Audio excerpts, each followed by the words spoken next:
Huh? I like that. Oh, we're going to have a problem if this plug doesn't work. Probably. Let it go.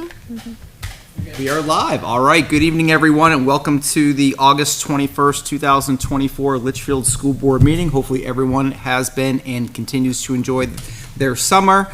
Looking forward on our side to the school season kicking off on Monday. I'm going to call the meeting to order, and we'll begin with the Pledge of Allegiance. I pledge allegiance to the flag of the United States of America and to the republic for which it stands, one nation, under God, indivisible, with liberty and justice for all. We have the review and revision of agenda items. Any changes to tonight's agenda from any board members? I have one item I'm going to add to old business, and it's just covering off on the zoning issue that we've talked about for the last few months, making sure that everyone's aware of those updates. And moving right into the consent agenda. Any items off of consent that the committee, the board would like to have a deeper conversation on tonight? Thank you. Just as a reminder to the board, the budget committee meeting, they don't meet in July. We're meeting tomorrow for August, and then it'll pick up starting weekly, beginning with the meeting in September. All right, moving into summary of non-public actions from August 7th, 2024. Mrs. Ames, motion to approve the nomination of Julie Darling as business administrator. Mr. Shoemaker seconded that motion. The motion passed 3-0-0. Officially welcome, Julie. Thank you. I know I wasn't here at the last meeting that you joined, so it's nice to see you here at the table. Ms. Ames' motion to approve the nomination of Deborah Breton as grade 3 teacher. Mr. Shoemaker seconded that motion. The motion passed 3-0-0. Ms. Ames' motion to approve the nomination of Hannah Peterson as a unified arts teacher. Mr. Shoemaker seconded that motion. That motion passed 3-0. Ms. Ames' motion to approve the nomination of Amanda Kilrain as an art teacher. Mr. Shoemaker seconded that motion. That motion also passed 3-0. And then finally, Ms. Ames' motion to approve the nomination of Sarah Skinner as a CHS English teacher. Mr. Shoemaker seconded that motion. That motion passed 3-0. With that, we will move into presentations and recognitions, and we will invite, do we have Sarah? Yeah, Sarah? Yep, to come on up. Welcome. Thank you. I was looking for your name tag, so.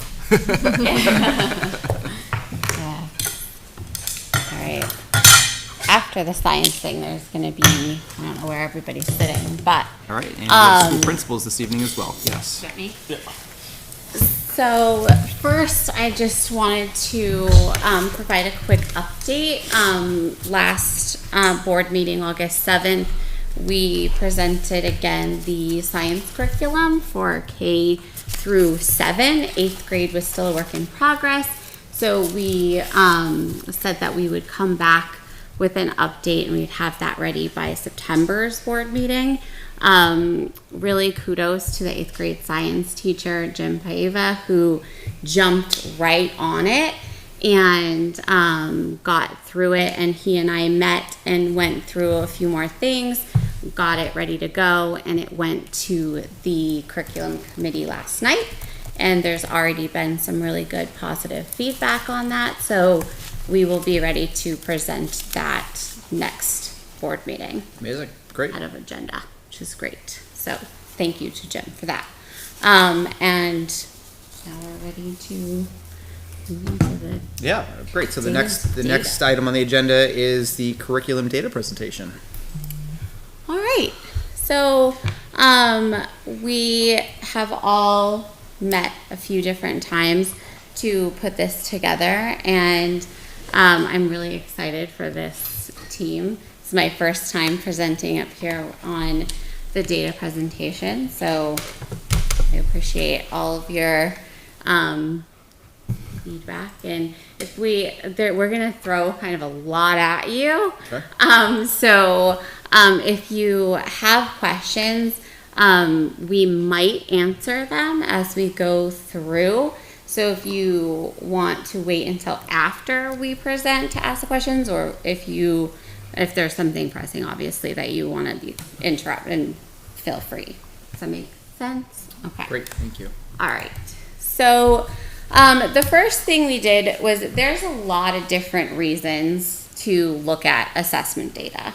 And these are just four of kind of the major ones.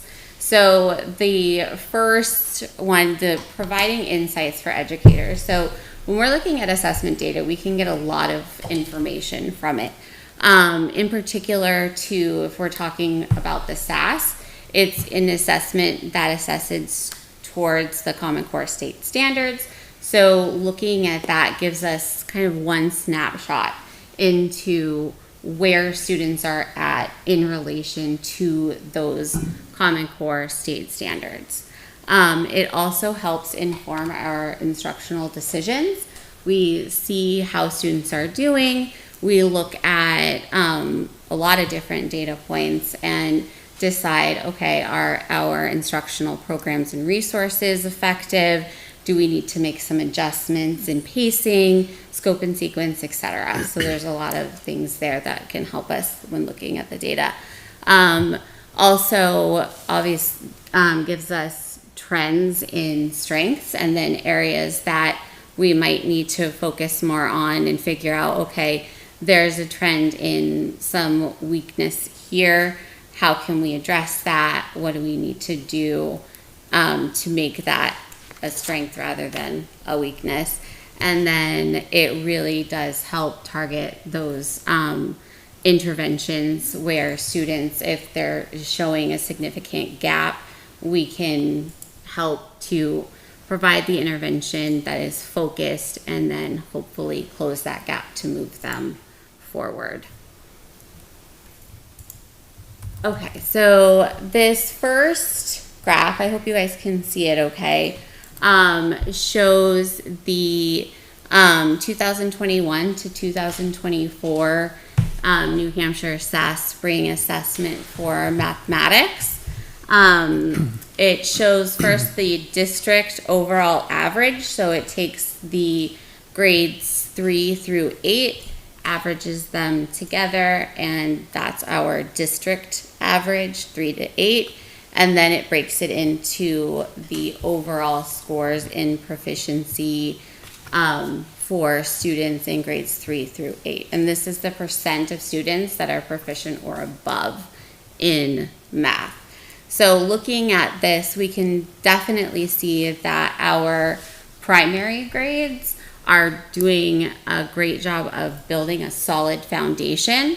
And then we kind of show that decline in that. So we want to dig in and see what is going on and what we can do to help fix that. Something that is really exciting is we just got a bunch of new updated Big Ideas math curriculum.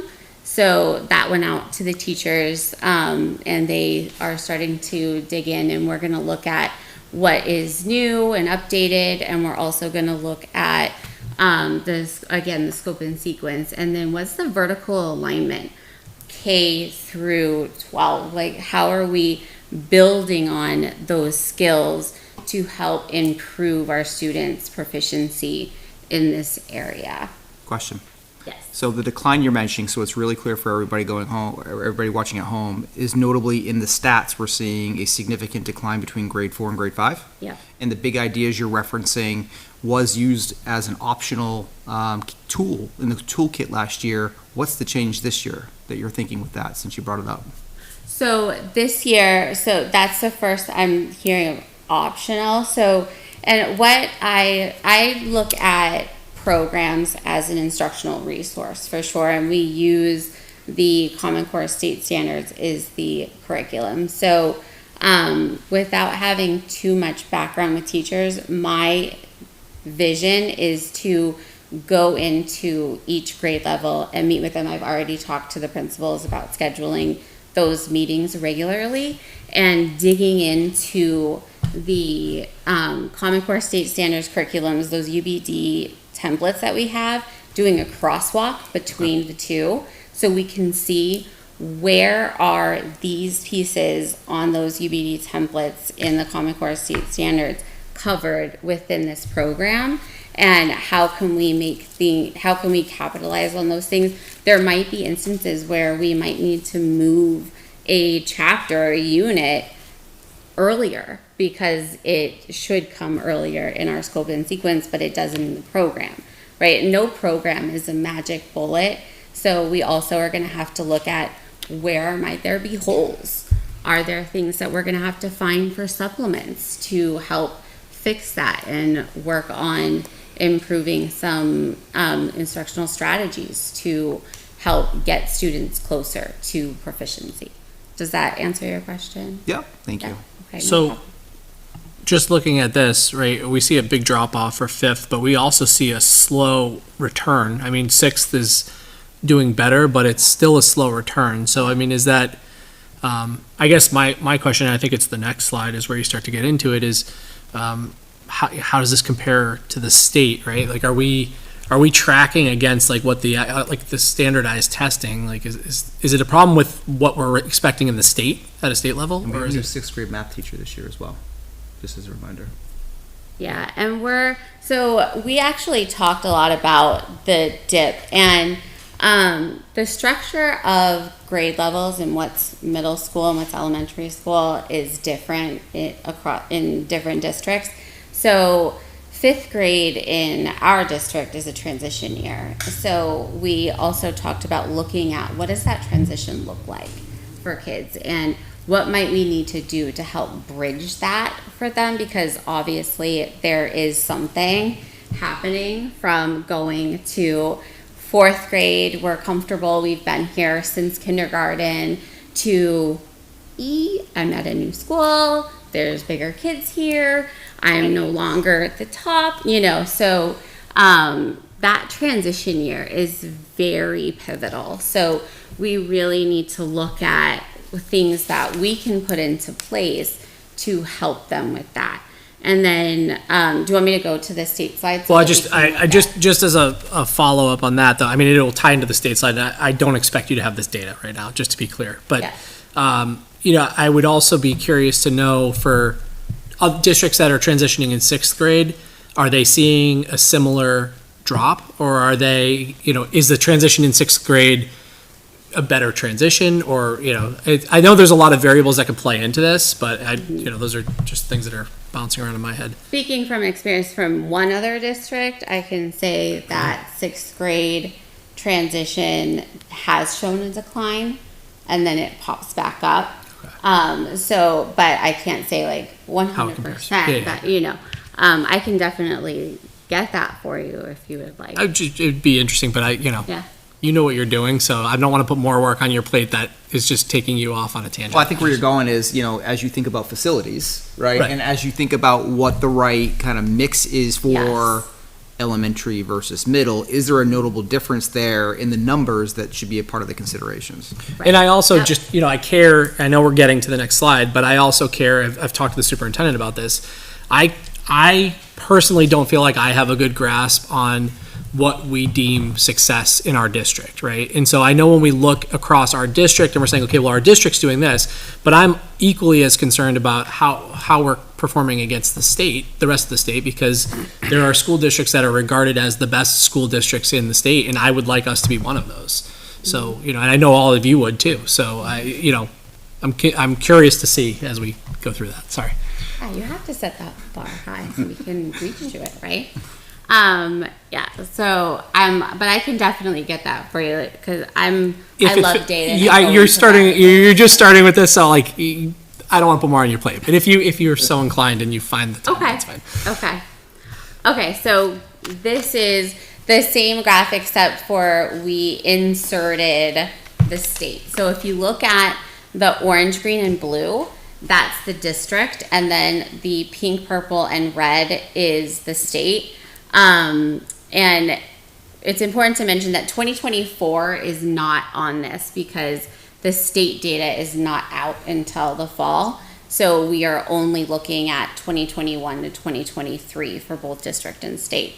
So looking at this, we can see that, again, our primary grade is holding strong with consistently being over the state level. And there are also other grade levels that show that same pattern. And then we look at that conversation we just had with fifth grade. Again, transition year, and we need to look at how can we help these students and bridge that so that we can see a closer, if not more, than the state. And if we're raising that bar, we're going to be more than the state at some point. So again, I would just be curious to know, like, we're looking at state numbers there, but those state numbers aren't differentiating between districts that are a transition year in fifth. Right. Not, it's right? all encompassing. I mean, the only thing that you can point to is that there are some that are transition year in sixth grade, and we're much closer to the state average in sixth grade than we are in fifth grade. Well, there are some that transition in third to fourth, and fourth and fifth is like a Right, primary from or middle- upper right, elementary. Upper elementary, yeah. Yeah. I think one of the things to note as a former elementary teacher and now a middle school principal, I think about back in the days when I was teaching elementary, if I had a math lesson that took longer, you have the flexibility in your daily schedule to use the time you have. Another difference in middle school, and one of the things that we've talked about looking at for next year, not for this year because it's already underway on Monday, but for next year is to take a look at that schedule and does that 52-minute block, is that enough for kids to have for math? It's 52 minutes, you're in, you're out, and you're moving on to the next thing. Do we have to revisit how our schedule is structured and built to make sure that kids are getting the instruction they need and that opportunity for deeper learning and understanding? So many things are on the plate for how to resolve what you're seeing here. Yeah. Instructional minutes are crucial, and it's a hot topic in a lot of areas because we don't have enough instructional minutes for a lot of different things. So I think in again, you guys do this for a living, so if you could tell me to shut up if you want, but I'm just wondering if it makes sense to be actually analyzing specific districts in the state and seeing how they're performing and then saying, okay, are they using a 52-minute instructional period or longer?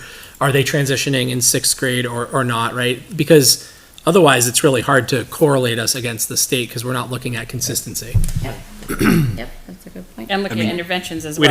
We'd have to work the phones for that. I don't think that's data that's readily or easily available, but we'd have to. I think It's interesting when you bring that stuff up. That's what sometimes is challenging about the state data is there's so many variables in different schools, right? The transition is a big thing. My daughter's school district, they transition 4 to 5, 6 to 7 is a different school, and then finally 8 to 9 is a different school. So there's all these different transitions in it. And then instructional time component of just one district, Bow, for example, where I came from.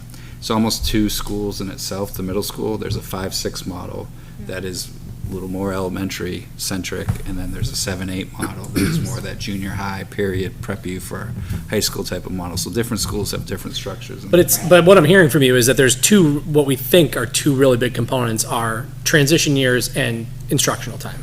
I mean, and obviously you just made a point about or use of instructional time. intervention, use of instructional Practices time. in the classroom. Yeah. But I think that, yes, I agree that it probably is more of a project, but I do think that it's worth gathering that information to compare. I mean, you don't have to gather it for every district, but you can gather it for the top performing districts and then figure out.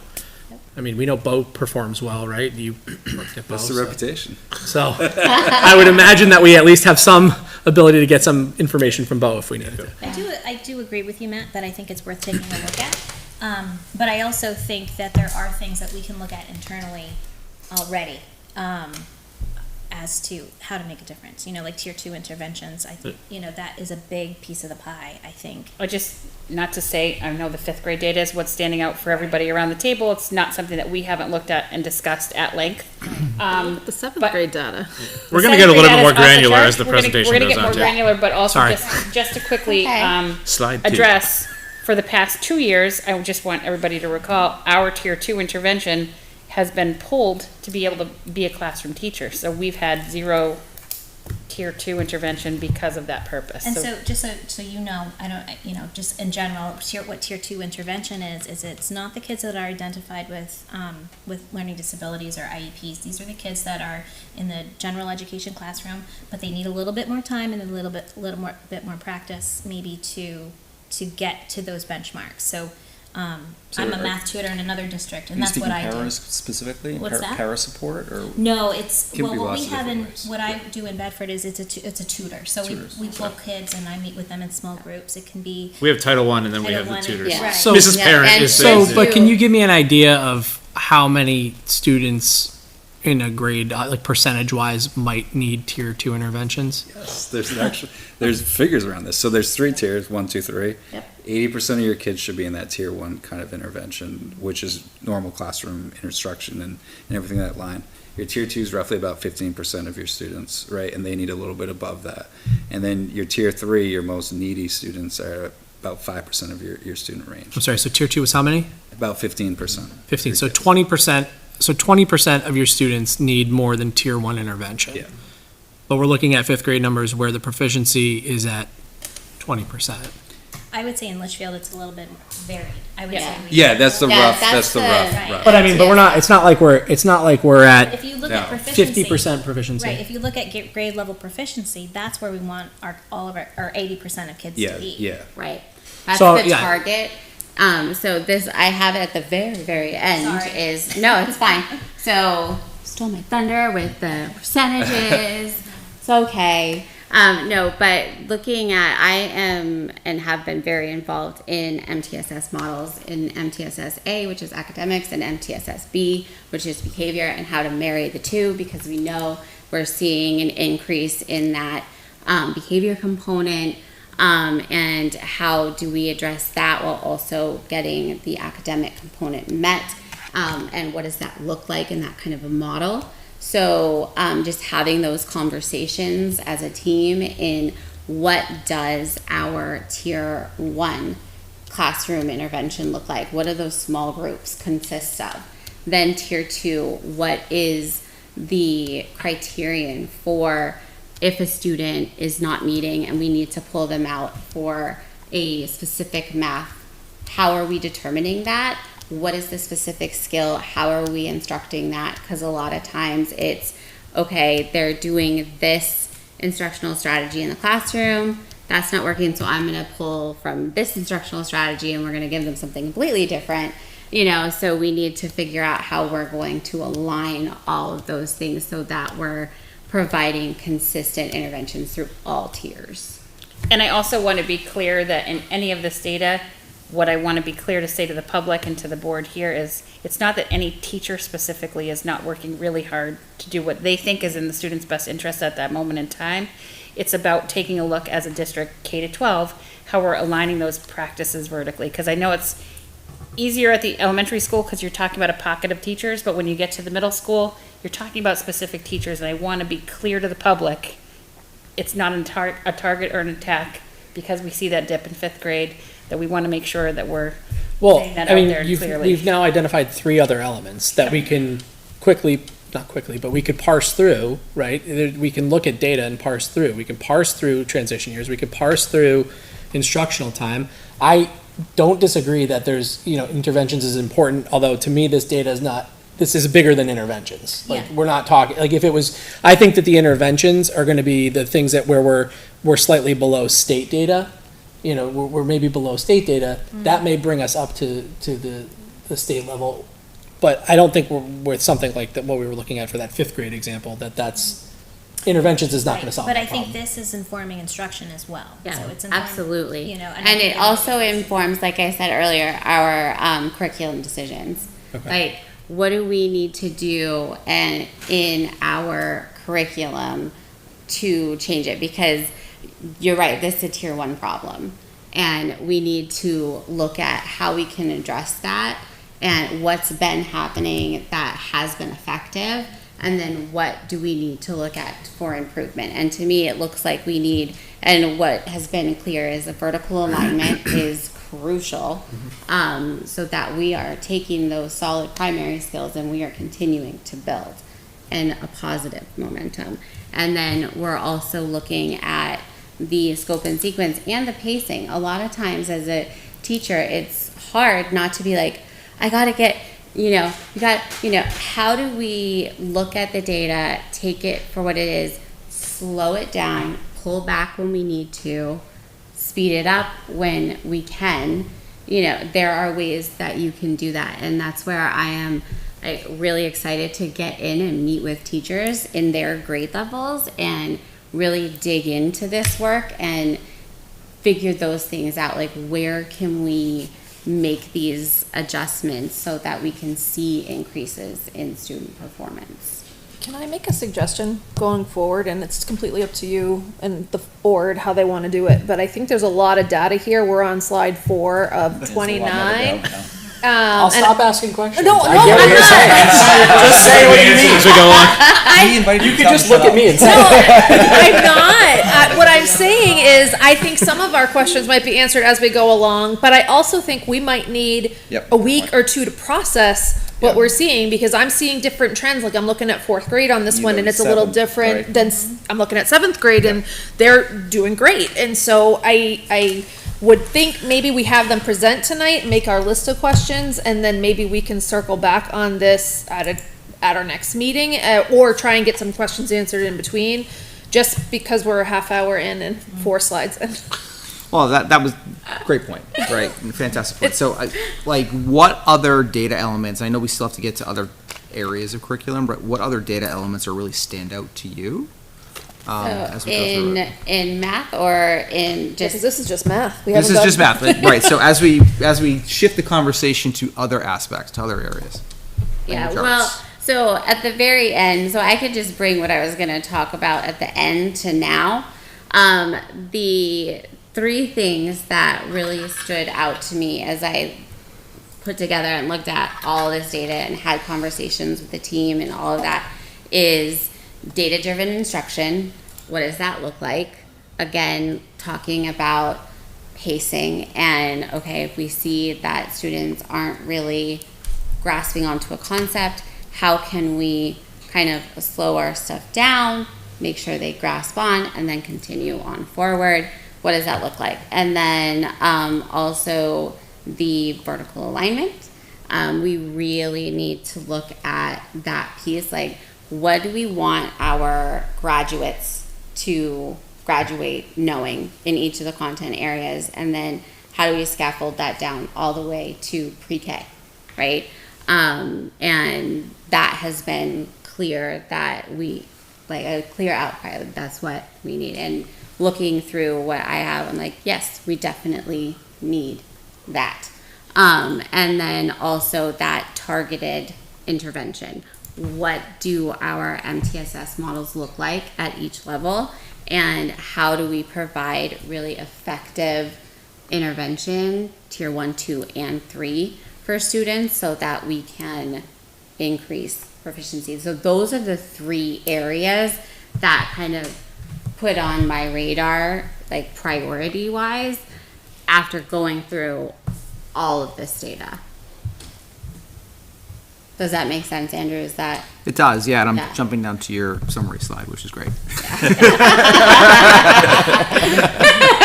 I think you guys did a really great. This is an excellent presentation, and I think Yeah. there's a lot of really great data in here. And I think it's awesome that you guys are working together to develop this. I think it's going to make huge differences for. Well, I think the other thing that we talked about as a team when we were looking at this data presentation, in the past, we've come up one by one and done the presentation, and really the data belongs to all of us. Yep. So what happens in middle school is a reflection on what happens in middle school, but also what happened in elementary school, and what we do in middle school leads forward to the high school. So it's really, it's why we're coming up and sitting at the table all together, because we are one district.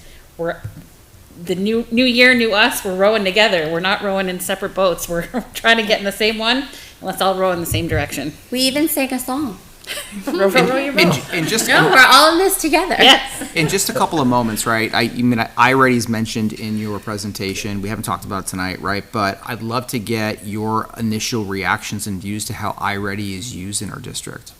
Yeah, so I've had initial conversations with Dan and Jen about iReady and its use, and it's clear. Do you want me to just skip?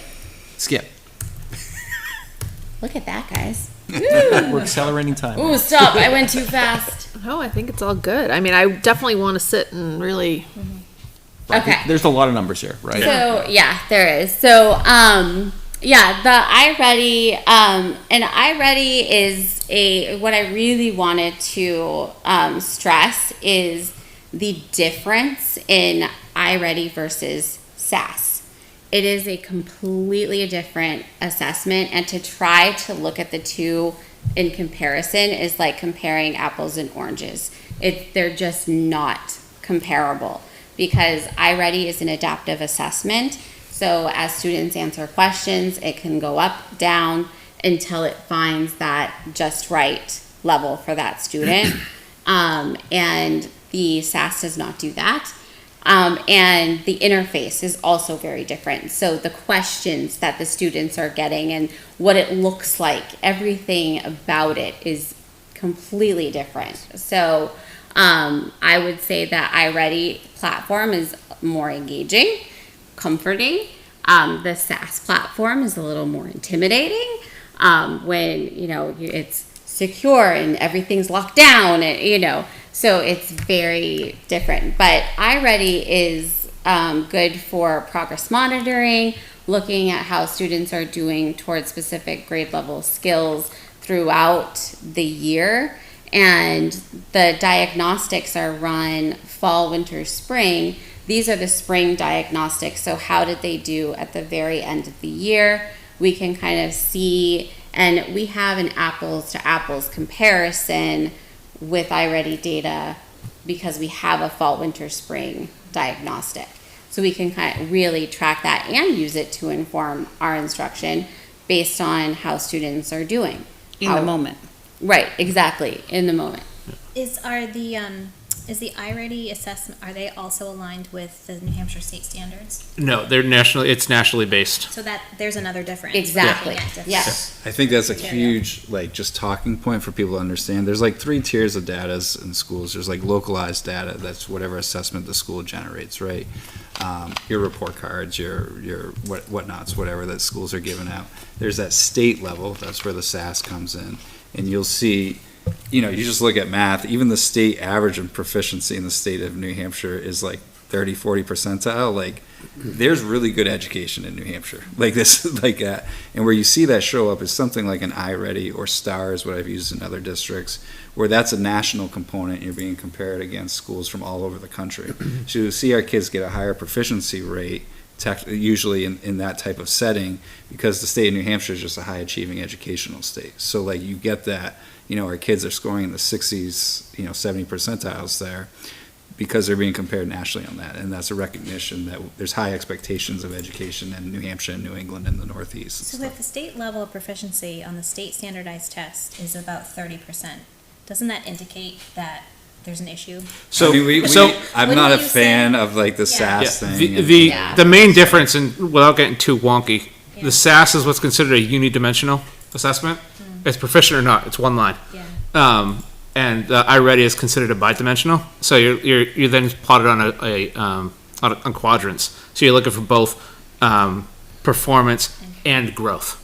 And so you're hitting all your marks when you're in that upper right quadrant that shows high growth and high progress, as opposed to, so you can place anywhere. So you have kind of 2 measurements of there, and they don't always, it's hard to look at them both, because you could look at a grade level or a student that has low growth, but they're already way high in the performance area. And so, but you still want them to be growing at their personalized level. So they should be in that, on the right of the growth line, but also on the up of the performance line. And in some family reports that were received in the springtime, in 5th grade, I can tell you they had 486% of growth towards their growth line. So it's showing that there is instruction that's happening. I was just going to say, go to the next slide. Yeah, and you can have your highest performing students Yes. on their growth measure is only 10%, but your lowest performing students have a growth measure of 220. And those are both reasons to celebrate, and those are both both signs of progress. Numbers almost don't even matter here. They do. I don't want to say numbers don't matter.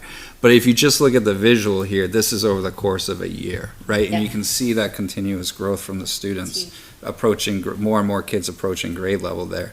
And that's a reflection of high quality instruction going on in the classroom. Nothing right? consistent. Look at that. And Yeah. and that's important. And I think that's the value of iReady, is it allows you to see if that growth is happening. Because I've seen instances where, the growth is more stagnant, or even dips in the winter and comes back up in the spring, which is you want to address that, why is that occurring, in 2 schools ago, we used this for our identified students in that growth model, and it helped us really dig into some learning issues that kids were having and stuff like that.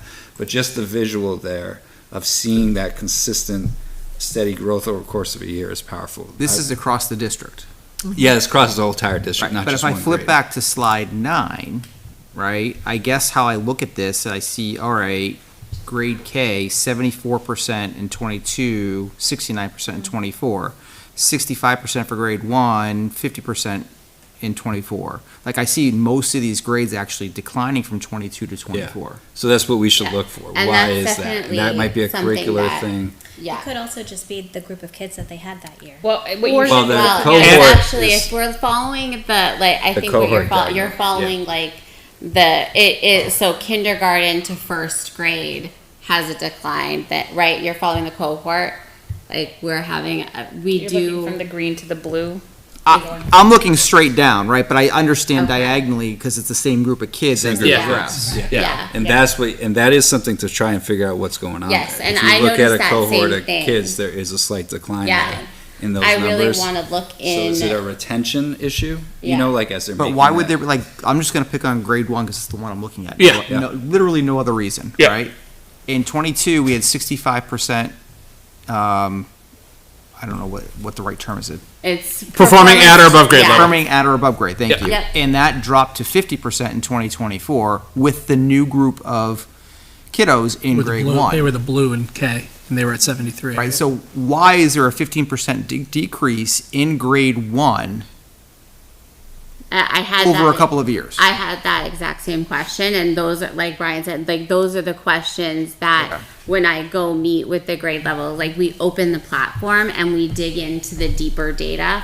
That isn't just the overall performance, it goes into domain specific, like, is it a phonemic awareness issue? Is it phonological awareness? Oh, well, this is math. So is it a numeracy issue? Yeah. Is it numeracy? Is it, like, what is it that is a weaker area? And again, we're talking about the scope and sequence and pacing. Like, is there, and tier 1 intervention, is there a small group that I need to pull to focus on a specific skill to help them bump that up? So these are, like, really important data conversations that we will have in Yep. grade level meetings. I think what will be interesting is what is that next line next year? Right? Yes. Like, was that a blip or was that a trend? And that's where we can start, like, really Yeah. digging I into. think also though, you gotta be, I think you already have it on your radar screen, but I have an almost 8th grader and she has told me that they have figured out if How to they, bypass. if Yeah. they answer it wrong, it stays easy and then their iReady I mean, stays that's easy. the number one variable of all this testing is when, So like, is when you're looking at 3 years ago, iReady was new and I don't think they knew how to bypass it. When you're Yeah. looking at it now, this is year 3 of iReady.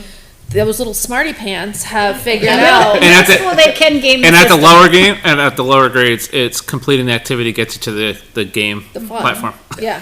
So Yeah, hurry up and get through the it. student factor in those is it's an undetermined variable. I'm not that trying to rat we out the can't- 8th grade here, but Yeah. they No, figured it out. It's Get in over every it. I was grade. an 8th like- grade teacher. We would I- watch I the feel kids that. do They the tell us. SAT, Yeah. right? Yep. And they're just Alright, like, the kids who aren't invested in the SAT, you can tell them you're blue in your face, please try. Like, this matters. Yeah. Like, may not matter for you personally, but it matters for us as a school, and they're still just Right. like, C. So as a non-educator, one thing that I'm trying to wrap my head around, and I don't expect you to solve this mystery for me right now, but one thing I've talked to the superintendent about is what is the ultimate success in education? Like, how do we measure that? Are we measuring that based off of graduation rate? Are we measuring that based off of kids that get into college? Like, I don't know what the right thing is. And I know there's more than one, right? Because we have some kids we want to measure kids that are not going to college. Like, what is success for them? Is it getting into a career within? Have a plan. Right. Whatever it is. I would really be curious to know, once we identify those, if you can identify those for me, what our district views those as, how this data actually correlates to those metrics. Because we're looking at, iReady's one thing, right? And we can get really in the weeds on this stuff, but I think that really none of this matters unless it's correlating to success in life, because that's what education is really about, right? I mean, I can speak for my Absolutely. teachers, and not officially. We don't have this as a formal goal, but I can tell with the conversations and the questions that they ask, we're always looking at our performance against the state. Like, we want to know how we perform against the state because, as you said, I think we consider ourselves a district that should be above the state average. So they always want to, even when SAS comes out, they want to know where we do compare to the state. That's also to kind of put the results in perspective. Like if we're down, is the state also down? They want to compare ourselves because I think the expectation and the belief is that we should be, and we are, an above the state average district. And so that's the standard. While it's not written anywhere, that's not a formal goal. I think that's kind of the general I think understanding that's an important goal, but I think that if guides you, what we do. if you wanted to just say like we want to be, and I'm not saying we need to, but if we want to be the best in the state, right? Mhm. Then you have to look even beyond everyone else in the state and say how do we correlate this to the ultimate measure of success in education? And what is that? I don't know. I'm not an educator. That's why I've been asking that question, because I don't know. I think there's some cool new data that's emerged over the years. We were talking about it one of the ones I was talking about as we were leaving one day is new data piece. We don't have it yet. Val's going to look into it for us. Is like one of the awesome data pieces how, and it's not all about college, but this is an interesting data point. The retention of your students in college, like how many finish college in 4 and 5 years, right? Like, and that percentage, because that tells you you've set them up for success post high school, right? Like if 80% of your graduates who moved on to higher ed finish that in the appropriate allotted time of 4 or 5 years, depending on the program that they're in, you've prepared them to be successful, right? If your students are entering right into the workforce, are then maintaining that job for 4 or 5 years down the road, or at least progressing forward in their career, you've done your job in getting them ready. Those kids who go to your CTE programs, who go right into internships or into job studies with the program that we were, shows that was a successful pathway for them to kind of complete high school. So I think schools in general are focusing on those numbers more and more. I know that at BO we would highlight those numbers because, one, they were high for us and it was nice to talk about that. But that really showed that we were preparing our kids to be successful past high school. Because really, this is my high school principal hat on, but that's our job. Ultimately, that's our job. They're going to leave us and they're going to go into adulthood, and we want to make sure we've given them the tools to be successful in whatever pathway they choose to kind of go down there. So I think finding some of those data points and see how we're reflective on those. Yeah. So at a future time, I would love to. Yeah. I would love to identify what those are so that we know what we're looking towards. I would love to find a way to start trying to correlate those to some of this, right? Which is, I think that's a huge data project, but ultimately we can, we have year over year data. It'd be interesting to look at that. Yeah. And then I think if we combine that with comparison to other districts, I think we're going to be soaring because we do have great teachers and we have great administrators and we're capable of doing it. You have a good district. I feel like I've been kind of I don't know, we had a moment in our admin meeting last week where I had to kind of just shut them up and remind them, you have a good school district. Your reputation, I think, is better outside of your town than you believe. People think this is a good school district because it is a good school district. I mean, I spent a lot of time just happened to be in the elementary school today. Those teachers are awesome. It's clear already, just watching them set up classrooms and how they were explaining why they were doing things and just getting to know them. It's a good school district, and now you just kind of need your data to kind of reflect that a little bit stronger, because I think there's good stuff happening here. And I think adding, sorry to interrupt, but I think adding those pieces is going to be really helpful because, like we just said, we talked about a lot of things that you can't account for, right? Like the students just clicking through or not being familiar with the interface or whatever that is. It doesn't give us a clear idea of what they really know and what they really can do, but those types of data points show the success, show that they do have it. Well, and when we know that, then we can sort of not put as much weight on the fact that they're clicking through because we know it's not, we know percentage-wise, it's okay, that's okay, we're performing well where it matters. So just to move the conversation along, and not an answer for tonight at all, but another top of mind thing for me is what are we seeing in the data based upon the change of formatives that the board made, right? And starting last year, the change of 10% to formatives counting, are we seeing that as a positive change? And again, not for tonight, but something I'd love to be able to get your thoughts on at some point soon. Well, my whole point of inquiry began from joining grading and reporting and recognizing that we were looking at data and it was there is no correlation to anything here. So we're trying to adjust grading and we don't even know what we're measuring. So yeah, that's the back end of all this, but we can't figure that out until we know what our measures for success are. Right, exactly. Yeah, And I'm done on that. So we have Principal Hess here with us, and I know there's some SAT stats. Anything quickly to highlight for SAT? He thought he was getting away. You went up. That's good. We're gonna skip. Could I just show real quick? Yeah. Just to show you, because to show and to share, you all have this, but you see the graphs and you see the colors, but just to show you what the dirty, messy stuff looks like. This is how the data comes out, because at the user level, looking at just general overall proficiency tells us something, but it doesn't tell us what to do. So you really have to kind of dig down. So just to show one example of when we get to this level, we're looking for two things. I like to call them low-hanging fruit and bang for your buck. Last year, if you remember, I had to come in here and say, we saw an unexpected drop between third and fourth grade that no one was happy about. We went back, we had conversations with the fourth grade teachers, tell us about the tests, and they said, those kids got hammered on division, and we had just introduced it. We made a change, we looked at division more, we did more about it, and we all but stemmed that loss. We still see a dip, but nowhere close to it. Because what you can tell when you get down to using the inquiry base, which is just like, you break the data down into numbers, and then you just start asking questions and asking questions and asking questions. And so now, we find ourselves going into this year, and I could say that we have stemmed some of the losses, which is great. But also, if with the SAS, at least at GMS, half of our data is now gens. You know, those fourth graders are gone. We now have third to fourth. So we're really looking at institutionally, what are those lower levels when it comes to alignment, when it comes to instructional practices, when it comes to curriculum, when it comes to depth of knowledge. Are they learning enough of what they need to do to prepare? So looking at this year's data, I've recognized that we have two areas. One should be easy to address. One's going to be a little bit more difficult. So where our underperformances that we can really get after is math, operations, base 10. And the nice thing is the state gives it right like this. And you can just say, go after those things. These are where we underperformed. Not like wholly underperformed, but again, if we go after that, we're going to see a bang for our buck, and actually our proficiency should come up.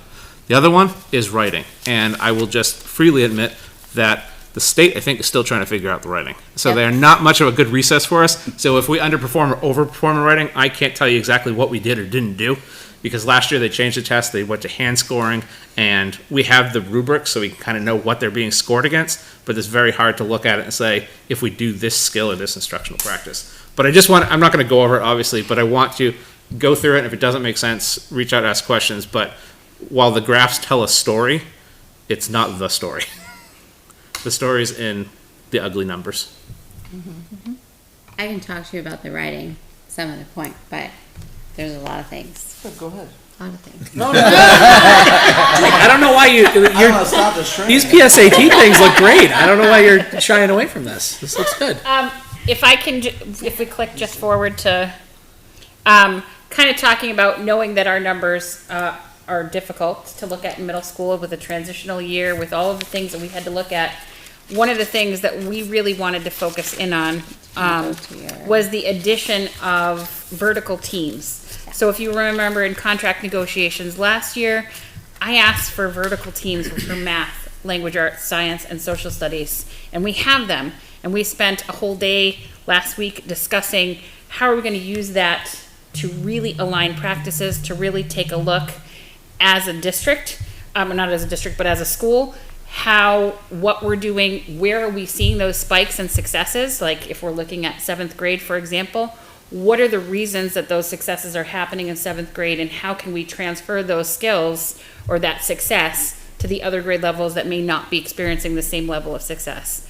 So that vertical team alignment is going to be happening weekly, which was not part of anything in the past year. So it's going to be something new we're adding this year.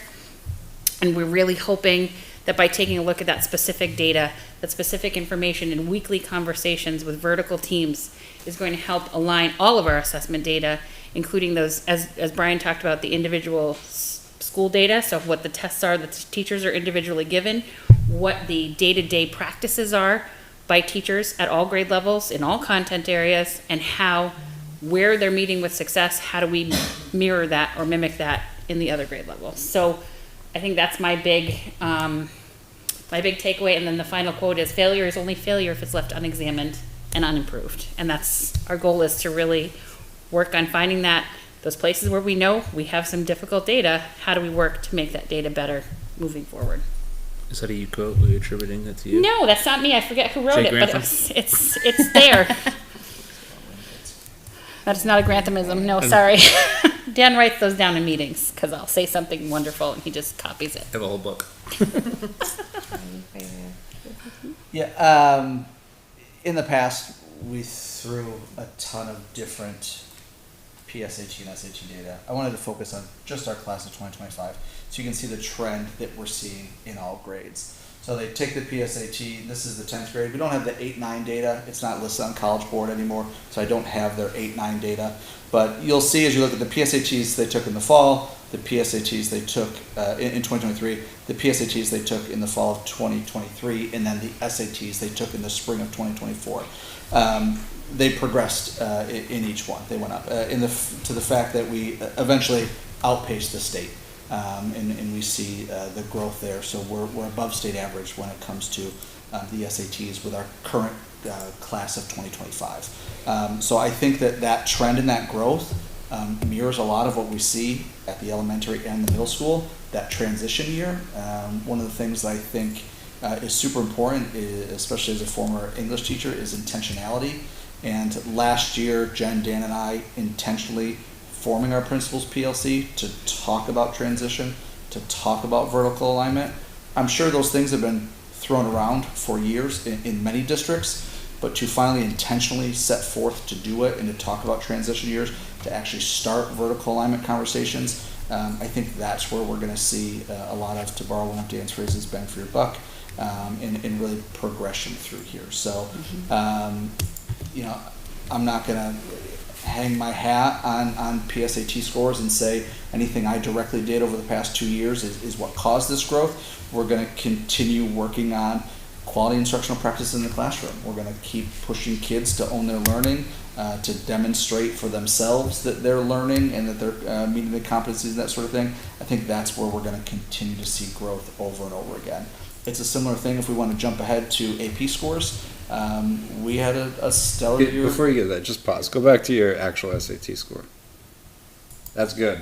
Like, let's just call that what it is. That is good. That's performing well on the SAT.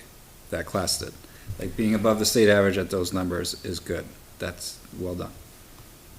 Sorry. Again, I feel like I got to remind people like good stuff is happening. It's important. It's good stuff. Well, Jake just said, I mean, this is an indication. These kids came up through the entire education system. This didn't just magically happen in high school. So we do recognize that. Yep. And if you read the notes after the SATs, it mentions the benchmarks. Again, 70% of our kids are at both or one benchmark. We're doing really well and stuff. I can flood your inbox with all of the breakdown data if you want. I just thought this year, let's take a different look at this and give you a snapshot of what we're doing, because it encompasses all of the work that we're doing. At least I could speak for at the high school. This is a trend that we're seeing with SATs from every grade. They start a little bit lower, we grow. The goal is to, by the time they take the SATs, to be outpacing the state. If we can do that earlier, awesome. As long as we're continuing to grow each year, that's my goal. When we look at the AP scores, one of the things that we've kind of focused over the past few years is how many students take the test versus how many students are enrolled in the class. You'll remember last year we made it a requirement to take the exam in order to get the GPA bump for that class, and you'll see in almost all of our classes the number of students taking the exam compared to enrollment is there. One outlier is our computer science course. That's a dual enrollment course. Kids are getting college credit for that anyway, so a lot of them choose not to take that exam. And then here's our mean score, here's the state average, and then that last column is how did we do last year. We've shown improvement in 69% of our AP classes from the previous year. We've got a couple outliers. We're going to get our PLC, our AP PLC up and running this year. They're going to meet monthly to talk about how they approach AP learning in their classroom. What does that look like what strategies they use, because we've got some teachers that are crushing it every year, and we've got some classes that are up and down. So is that a student cohort thing? What are the outliers on that? So we're just going to continue to focus on areas that we can improve the instructional practices. We're never going to teach to the test, but we've got to familiarize kids with formats of testing. So that goes AP and SAT. So that's the work that we want to continue to do at the high school. We've got some incredible teachers at the high school. I'm going to continue with the coaching and modeling of different instructional practices in the classroom. How can we reach more kids, and just continue to look for areas where we can grow across the building. I don't have any cool quotes. And there, we've left you 35 minutes to do the rest of your business. That's really important. I mean, that's a very important component of what we're looking at for success here. So you guys put a ton of time into that, and we appreciate that. So I'm always happy to spend extra time on Well, and things, it's unlike great the to rest see of some everyone very else here. tangible, hard numbers behind this, along with a thought process for what's next. Yeah. So Yeah. appreciate you coming in and sharing it a bit with the board tonight. Yep. Anything else? No. For now? For I now. always love this meeting. Yeah. Like it really, like you said, it really gives us an idea of how we're doing, and we're doing well. And there's always room for improvement. We all know that, but we're making gains, so that's great. I will say something we kind of talked about. I would love to call it the assessment meeting going forward, Mm-hmm. and not the data meeting. Yes. Because if you wanted data, there's a ton of other stuff we can give you to talk about how students are doing. But let's look at our assessments. It is important. So that's, again, English guy, semantics, word choice, super important. Spot check. We're looking at state assessments right now. It's super important data point, but just one in the overall student. Great, the data meeting. Got it.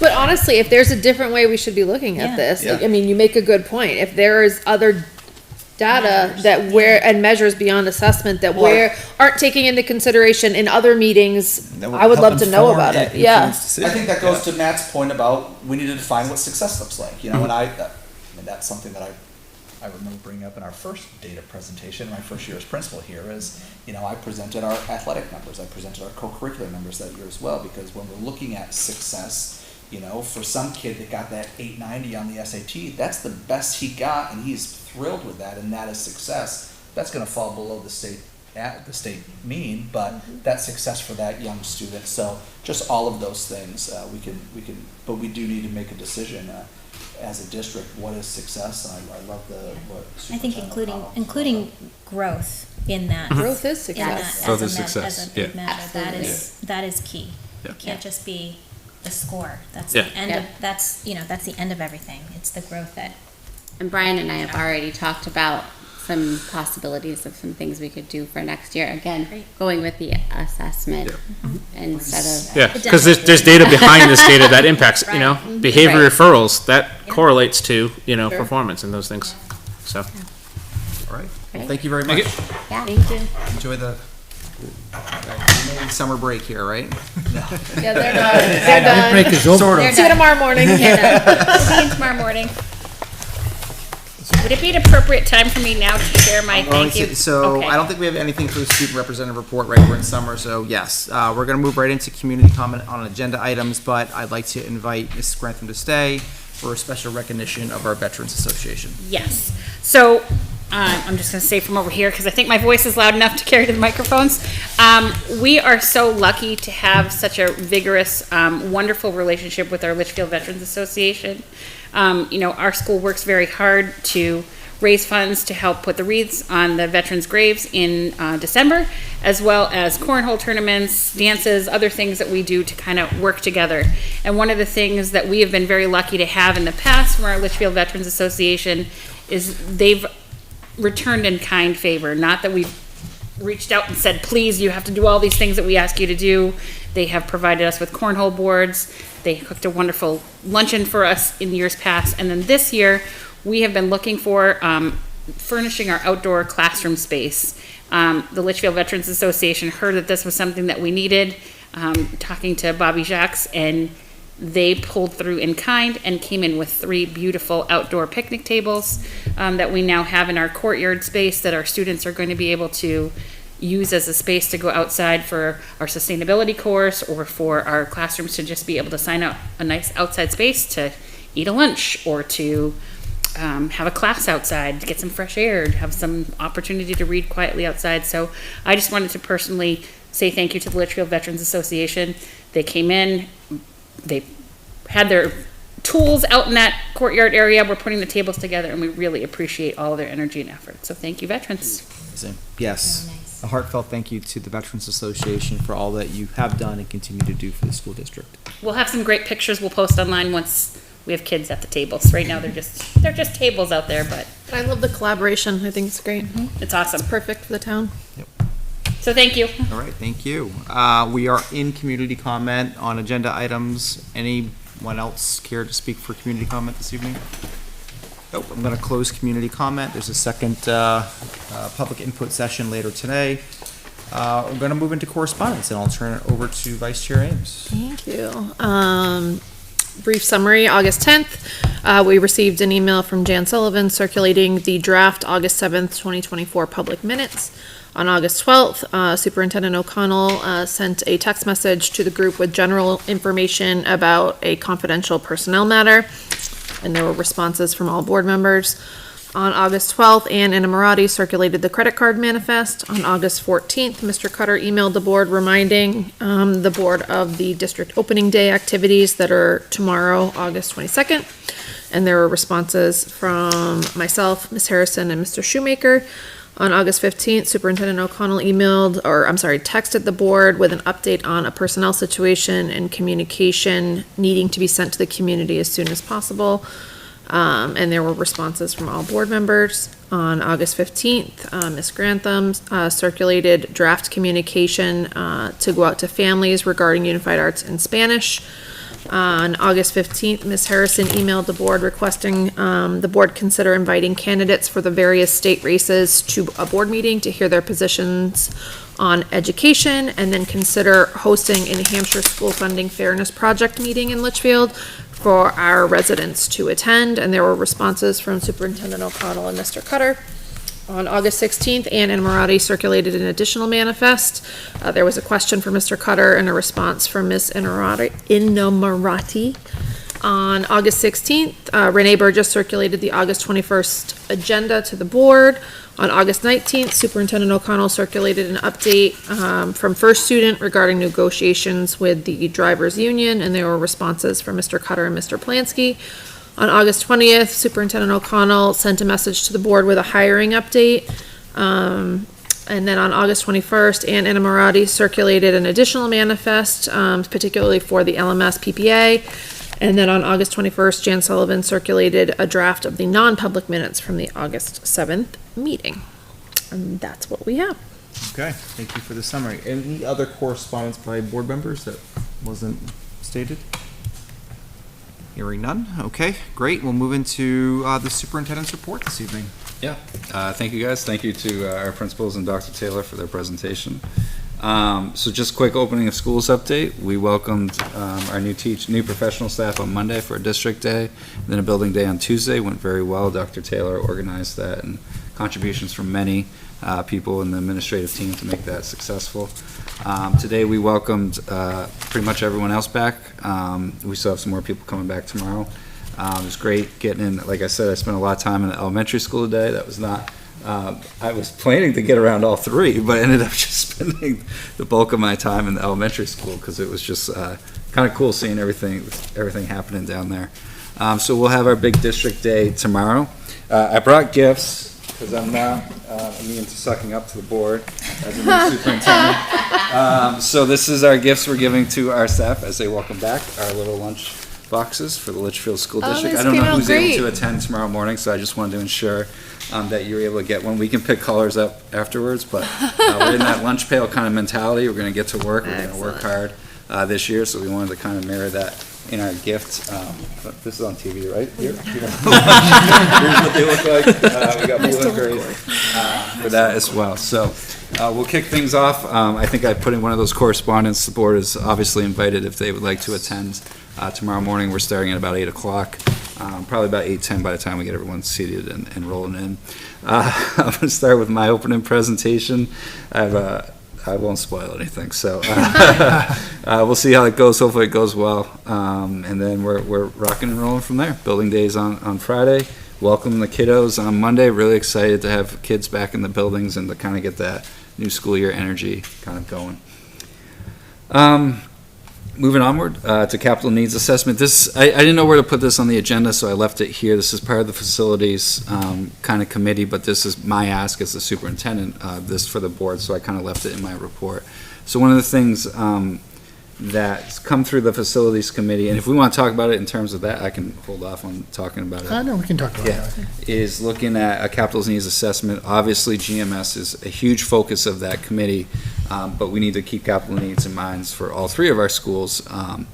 Not to, I don't want to open Pandora's box here, but the high school is like 25 years old, so we got to start thinking about capital improvements down the road for that. GMS is the priority, but, you know, as we think about everything, we want to make sure we do some good planning. So the one idea that I had, that we had done this in a previous school district of mine, is there's this group called On-Site Insight. They come in and look at your capital needs from not just from schools, but any significant size buildings, and they give you an assessment and kind of map out a timeline for you over about a 20-year window of how you could tackle some of those big capital needs things. So, you know, with talked about it, facilities committee, they gave me permission to kind of pursue to see what that would look like from a quote. We received a quote from them. We would start with GMS because they're obviously the priority of looking at. It costs about $8,500 to do that assessment. They're taking bookings in September right now. For all three schools or for? Just for the elementary. For GMS. Attached here are two sample reports. The one is a much more significant size school. It's their kind of basic sample one that they send out for school districts. And two is Dunbarton Elementary, which is part of the SAU I was a part of, and where I got this idea from because they did a school there. And what's nice about this is it maps out, you know, those big needs. They don't get into they're not there to tell you how to use your space. They're telling you how your space is working. Those big things, your HVAC, your electrical, your boilers, everything along those lines. You know, something that I heard through that facilities committee is having a good idea at GMS of what really needs to be done, you know, as we look at a long-term plan. So this is where kind of the idea kind of came from. If this was successful and we like this, I would in the future ask to do this for at least Campbell, because it is approaching that kind of 25-year window. I know there's been significant work done at LMS recently, but to kind of maybe continue that as we look, hopefully, to develop a long-term capital needs kind of plan here in the district, looking at things long-term. So I'm coming to you asking if you're comfortable with us possibly having them come in and look at GMS. So I think I'm more comfortable with Campbell, quite frankly. I mean, we've done a lot of analysis and research, I feel like, on GMS over the past few years. What, in addition, do we think this is going to? I was going to chime in on that. So we do have the Turner report, right? And so this is something that is sort of similar to what was done by the Turner report. And that, Matt, what year was that? Was that 16 or 18? 17. It's 2017. Okay, So. 17. And some of the stuff has been done, I think, that Yeah, so at GMS. some of the dialogue around this is, you know, again, it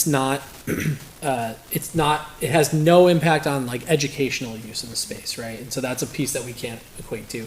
One of the things that the facility committee has been struggling with is, you know, we're trying to get to a point where we can say, we are going to pursue this option, right? We're still not there.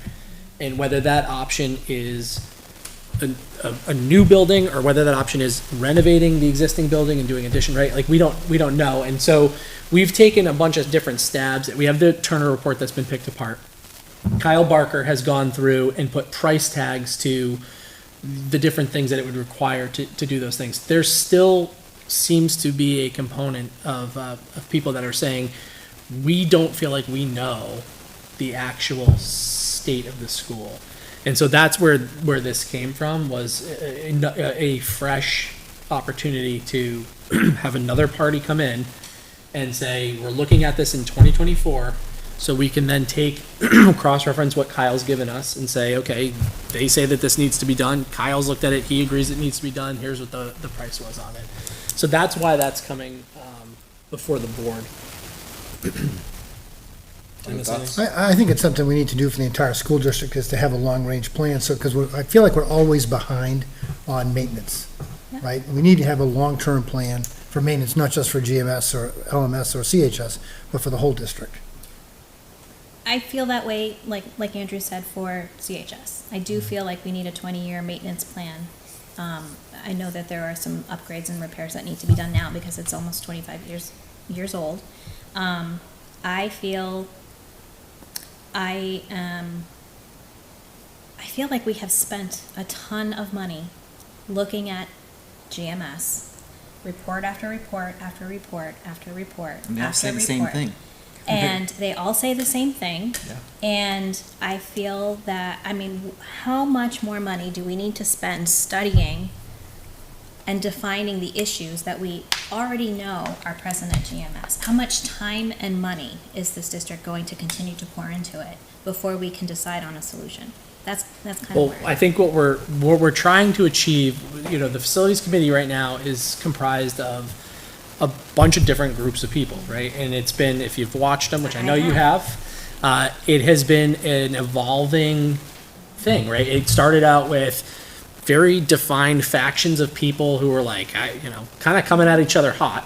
And very quickly it's dissipated into, there are a couple different schools of thought, but they're starting to really come together. Yeah. And what I'm really trying to achieve is something that can help expedite us to the point of saying, we are now pursuing this, right? Because some of the timelines, which I'll just get to it now, even though we're going to touch on facilities, some of the timelines we're up against are, we are not anticipating that there's going to be something on the ballot in March relative to a solution for GMS. But, we'd be fools to not still look at state aid in some capacity. And so we are going to either need to advise the state that we want to remain on the list for the current plan, which would be, the current plan is a new building, Right. or we need to put in a new application for a renovated building, if that's what the answer is going to be. There are implications to that which involve us falling, like we're currently in a very, very good position for if we were to go the new school route. Right. We would have to get back in line, and we wouldn't be in as high of a position, but we would want to at least get an application in come by May. And so you remember from last time, this is it takes a long time to get to just that Absolutely. point. And so I'm trying to find, I agree with you guys that we have a lot of data, but as you know, that data has been questioned a million different ways. Mm-hmm. And so to me, this was an opportunity to get them in September, have another report back to us. By So, when? That would be my next Couple months question. turnover is typically what it is, Which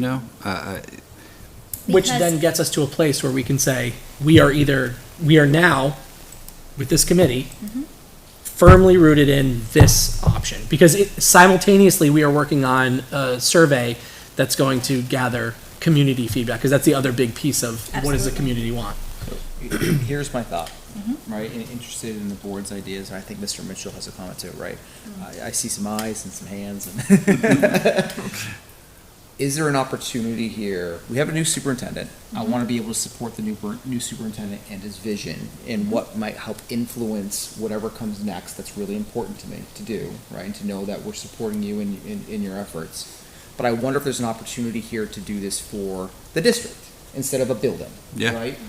I would just love open to- up scope That's a a little bigger bit. ask, so I was coming with a little ask for Right. it. Well, but I think that makes sense to do the bigger ask. Yeah. Right? And use our capital improvement expendable trust fund for this, because that's the intent of that fund, right? Yeah.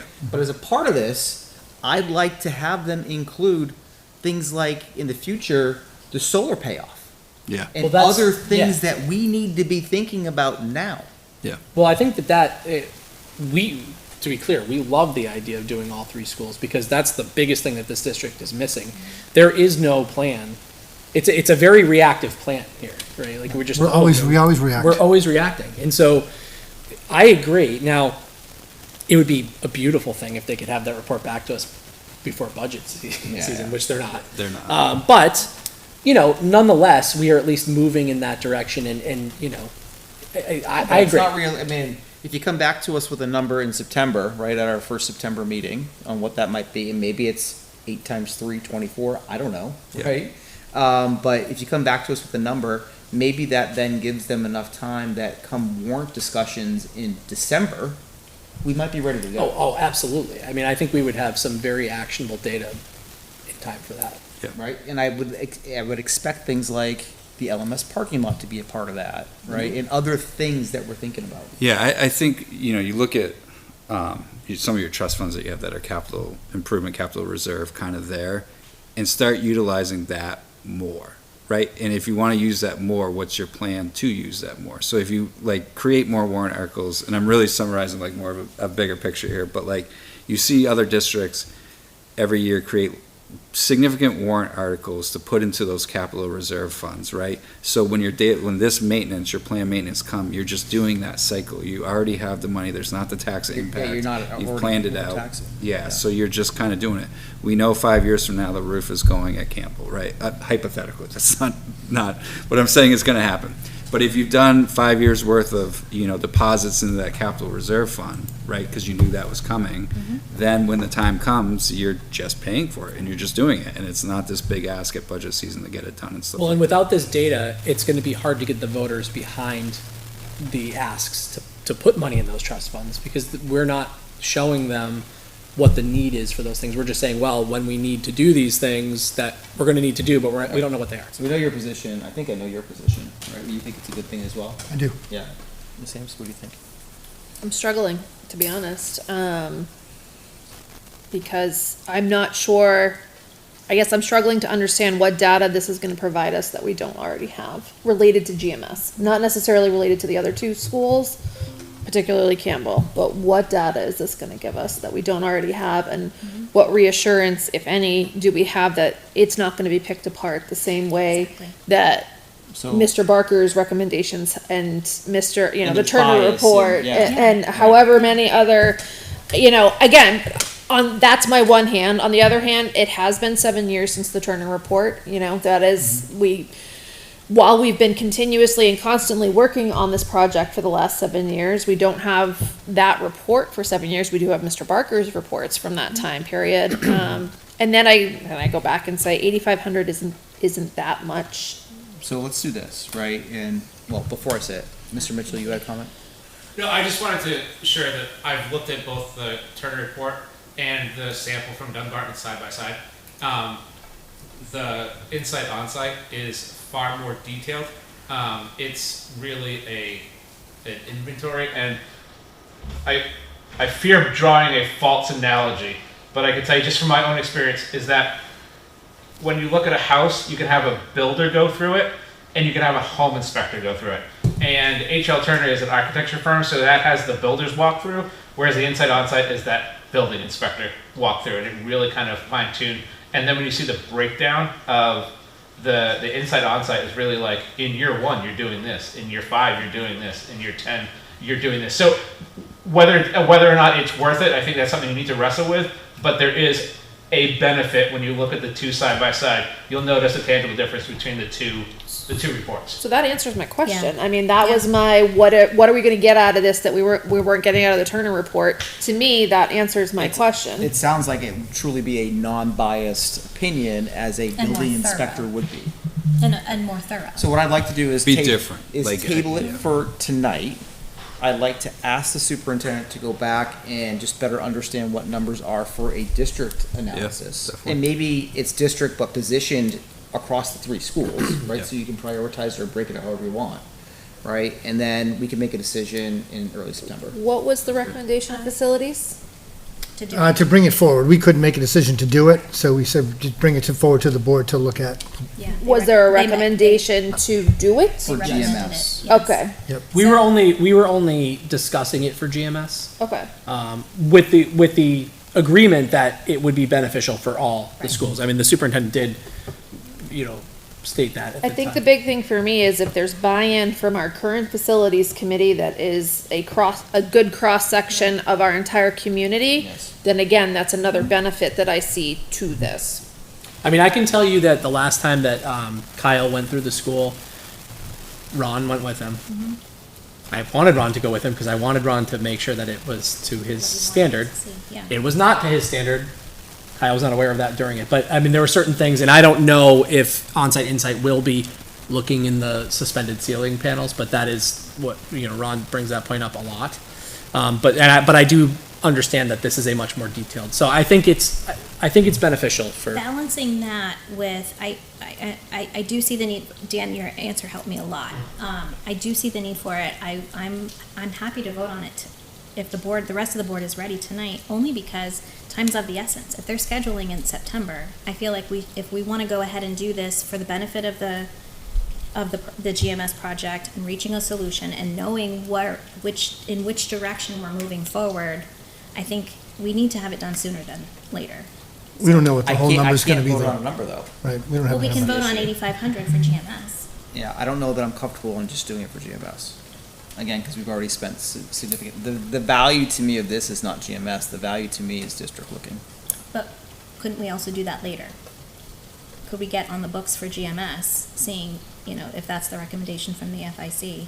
If you'd like, I can reach out to them tomorrow. They were pretty responsive when I first reached out and just get an estimate on how quickly the turnaround is for them to come in. I don't know when September may have been their target because I'm assuming for schools at least, they're going in the summer to Right. do a lot of these, right? So there's a lot of openings, time slots in September. So they could say like, yeah, we still have plenty of openings in September still, I think or- having that information along with the survey results will really help the FIC and this board decide which direction we're going in, and that gives us, time to put something on a warrant if we decide to go in that direction. It's the will of the board. I mean, I would be comfortable, obviously, with moving forward with GMS and voting again in September on the other two schools. I think that the 8,500, while not a small sum of money, is valuable for what we're looking for. I also be comfortable voting on a cap for all three schools if we wanted to try to take a guess at it right now, if you wanted to vote on all three schools, recognizing that if it didn't work, we would have to come back at the next meeting. How long would it take to get a estimate for the other two schools? I'll email them tomorrow and Can we I would approve that? imagine a day, Can we you approve know. that in between meetings, though? No, we No. need a public vote for it. So it's not. But at least we'd 2 have weeks that before we ready make a to go decision. at the So- next meeting. So if we wanted to motion for a Look, I think up to, if the will of the board is to get the wheels in motion and to start it, but to come back in early September with what the additional dollars are between the other two schools, I guess Can we kind of split the baby and say, okay, we're gonna approve 8,500, and you get a surprise for the next meeting to be Yeah, that's maybe what I'm amended at the next session, I think that's fine. just to get us on the calendar. And is the board comfortable using the capital improvement expendable trust fund for this? That should be in the motion if we are.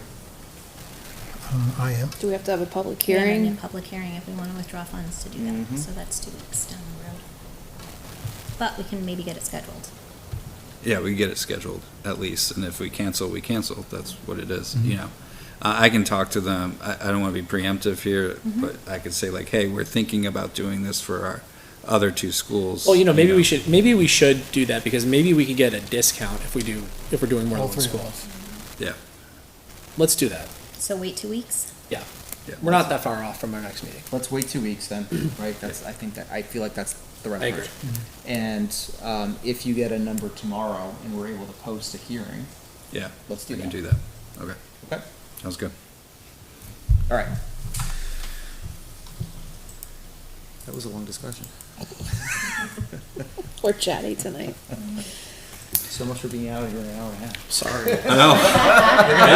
I'm trying to speed things up, sorry. You have to get me off the board. Hopefully hopefully they're quicker. This next one should be. This is just an update. So I'm going to hammer this a lot over the course of the year, just so people remember that this is going on.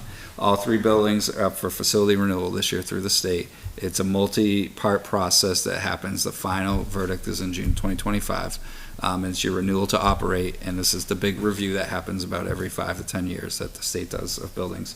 So the first part of this is due September 1st. We're in great shape with that part. We have everything ready to go. There is a policy that we will talk about in policies down here connected to that, so we haven't hit submit yet in anticipation of that policy down there. but we're projecting out well for that. Includes fire inspections, school personnel, check of your facility, make sure everything's working. That will lead to us to schedule an appointment with the state to come in and do their inspection of all 3 schools sometime over the next 3 to 4 months. At some point, they'll come in and look at everything. So just want to keep the board updated on that, because that is a significant thing that happens for schools. It's standard, so there's nothing out of the ordinary here, but just to continue to keep it on your radar. Moving on to, any questions on that? No, thank you for the update. Yeah. So these are 2 MOAs that we're in the process of hopefully putting in place. The first one is for custodial services, just like last year, where I think that was agreed upon last March for the remainder of the school year. We would like to continue to do that for this upcoming school year. What you see there is, I believe, the plan and the cost of it. Let me double check. That's just the MOA itself.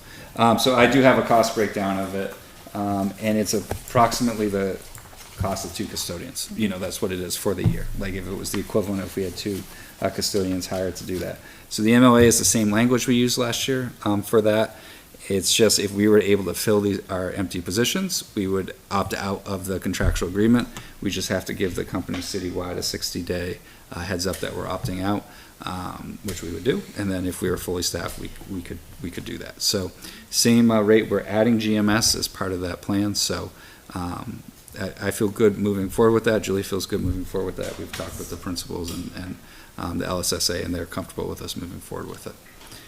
So that's the first one. I guess we're asking, for your blessing, your approval, your motion to allow us to move forward with that MOA. I'll make a motion to approve the MOA regarding custodial services A second. for the 2024-2025 school year. I don't know if you need me to be any more specific than that. We have a motion by Ms. Ames and a second by Ms. Harrison. Question for me is, given that we're expanding the services to GMS, I'd like to see the numbers behind what that is now costing the district. Yes, we have that right here. I'll send that over. I'm just going to send it over. I have the other one too that you gave me earlier. Yeah, it's in there as well. It's the same rates you said though as last year, Correct, but it's adding GMS. but it's adding a. This is the breakdown.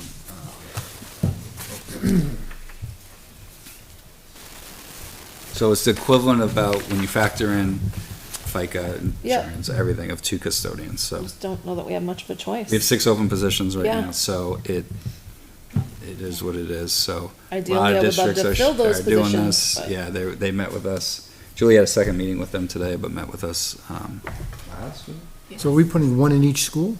So how they do it is you give them space, right? So you draw out your school map, you give them maybe like 2 hallways or 3 hallways, whatever it is, and they come in and they clean that space. They might have 6 people who can come in on that day, and it might take them an hour to clean it, and then they're out of here. So they charge you by the amount of space that they're cleaning, not necessarily the time it is. They have that formula that equivalent of this much space is going to take them this many workers or time to do, and then that's what they charge you with. So we've broken up the building into various, sections and wings, and they'll be responsible for those sections of the building.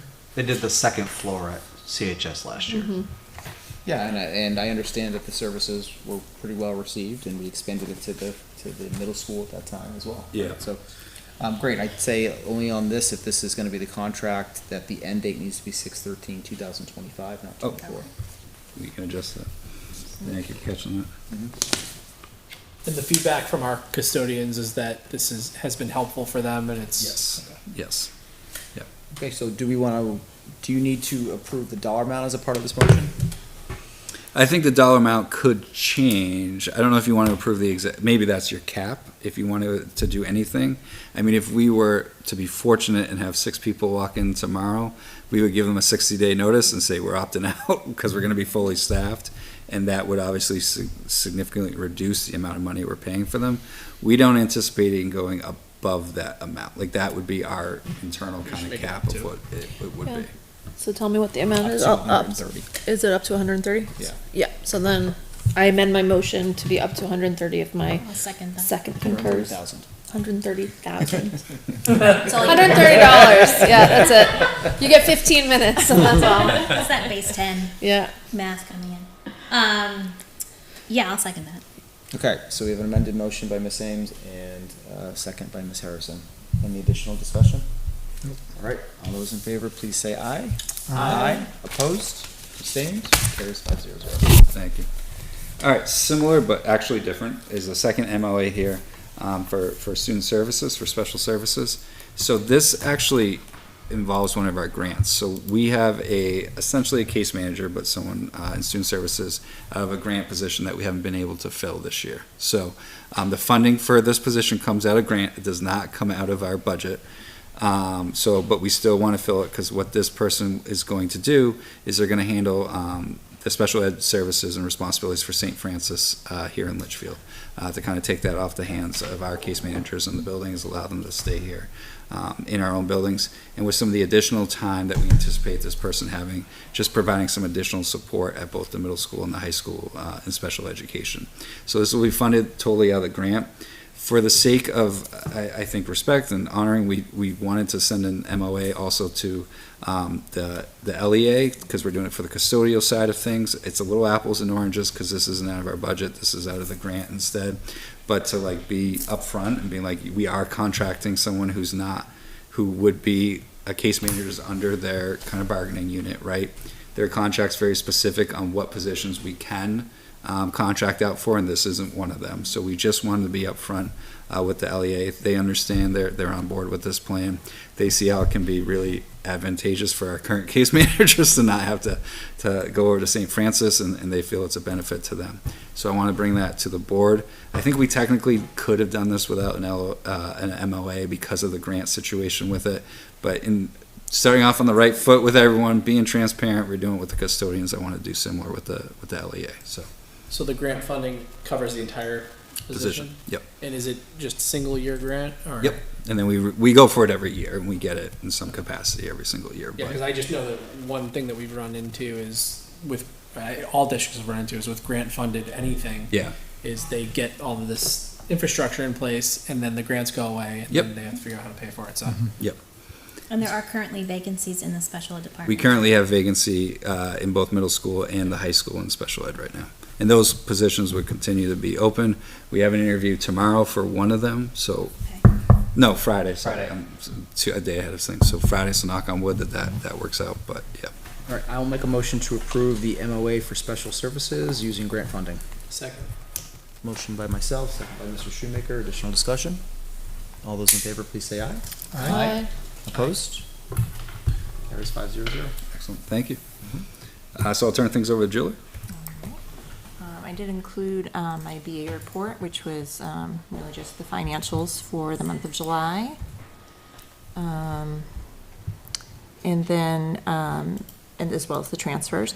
I did want to talk about the snowplow bid, though, which is attached. I think we had some discussion of this prior, but it is a 3-year contract. That our one person that answered the bid, Mr. Dalton, who we've used prior for our snow plowing needs. So we are looking at the 3-year contract. I don't know if everyone's had a chance to look at it yet. If anyone has any questions. There was confusion at the initial meeting, right? Was it a 1 year or a 3 year? I was confused. So this may have been me, and I apologize if that's the case. Prior to, I think it was May or June, you had discussed this. I was at the board meeting, and I was under the impression you were discussing a 1-year contract. And then when I saw the bid from Mr. Dalton that it was a 3-year, and looked at what we had put out for bid, and we had requested bids for 3 years, I want to, again, transparency, fresh start, get this back in front of the board's eyes, and just Because what was presented to the board was a 1-year option. We never saw the 3-year option. Yeah, so and that was the whole confusion behind it. Yep. So I'm glad that this is coming back. We can take a look at the 3-year. Are there any board comments on the 3-year that's provided to us? It's an I think increase. he does a good job.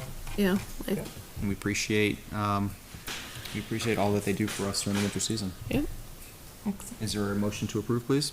I'll make a motion. We have a motion by Mr. Plansky, second by Ms. Ames. Additional discussion?